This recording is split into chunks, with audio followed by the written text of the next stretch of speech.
Hi guys, this is a follow-up video on the last video that we did.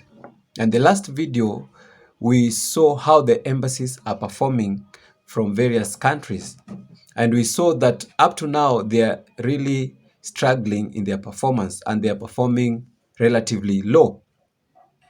And this has raised questions in many of the DV2023 selectees that will I be able to get my interview if my current embassy is really poorly performing?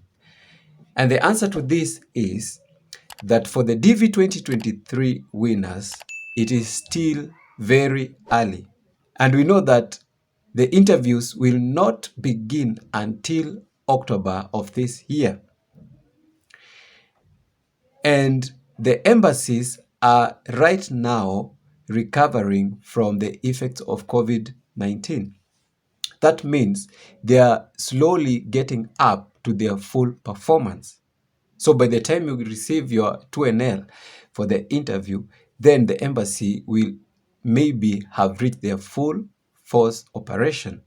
So it is too early to worry about this.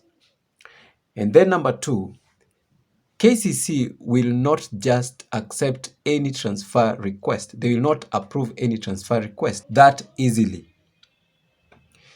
They must go through some serious checkups to consider if they can give you a transfer. Only for a very concrete rationale will they approve the cases. And in that video, we saw that I had two examples. And one example is on work basis. If you're working in a country that is not the country of your birth and you want to transfer your embassy to that country where you're working, then you can request KCC to do so and they will have a reason to do it. And the second reason I said is based on the family basis. And we said that if you have a family in a certain country and that's where they live, and you want to transfer your case from your country of birth to that country where your family is, then you can request KCC to do so and they can transfer. But not just any other reason. Even for those planning to apply in the DV 2024, make sure that the current address that you're putting is the current address where you are living at or you're living in.